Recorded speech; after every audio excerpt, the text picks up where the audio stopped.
sharp. Tingnan natin yung E2 error kung uubra yung binypass, pero hindi pa binypass. Ibibideo natin, check nga natin kung aandar mamaya.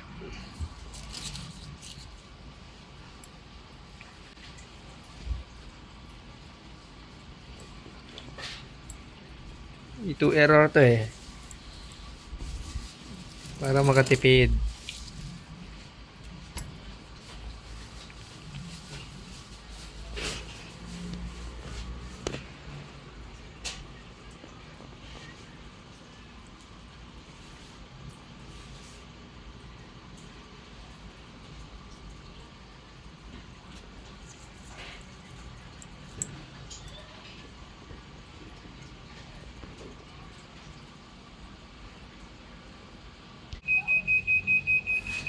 Ayun o, E2. So nakita ko sa babaklasin dito sa likod. Ito may screw yan, tsaka dito. Ayun, pag nabaklas na dito, screw lang, tapos i-up lang to. So hindi mabubuksan yan. So kailangan iangat mo rin yan, ito, para umangat. Ayan, okay.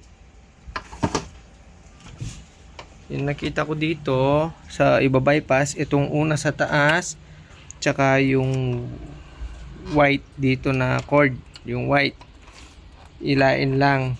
Tapos wait lang,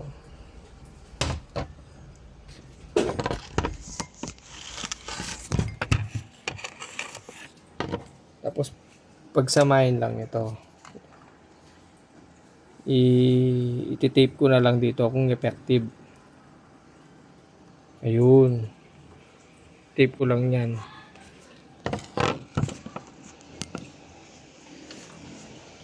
Tape natin yan dito.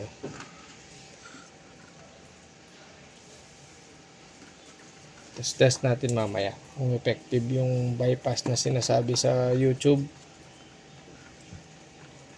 Mag-search lang din para guide sa iba. Kung hindi maka-search sa iba, ito, dagdag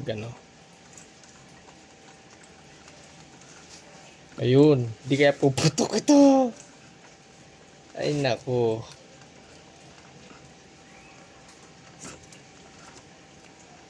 Tingnan nga natin kung effective. Wala, sara-sara. Yan, napagdikit ko na yung dalawa. Yung black doon at saka yung white doon at saka yung black sa taas. So binypass lang. So open.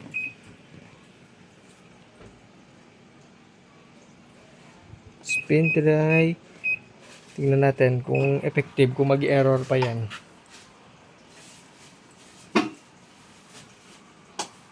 Tingnan nga natin. DIY lang. So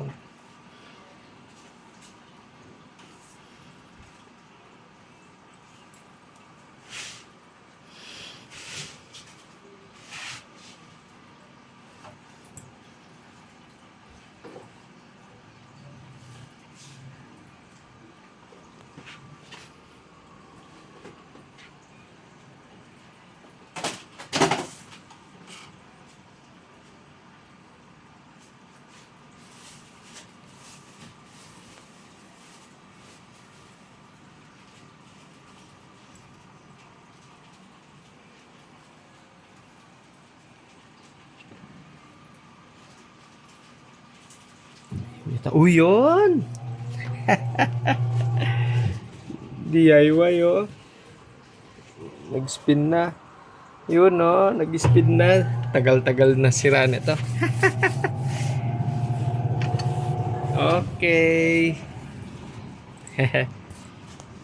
Thank you for watching.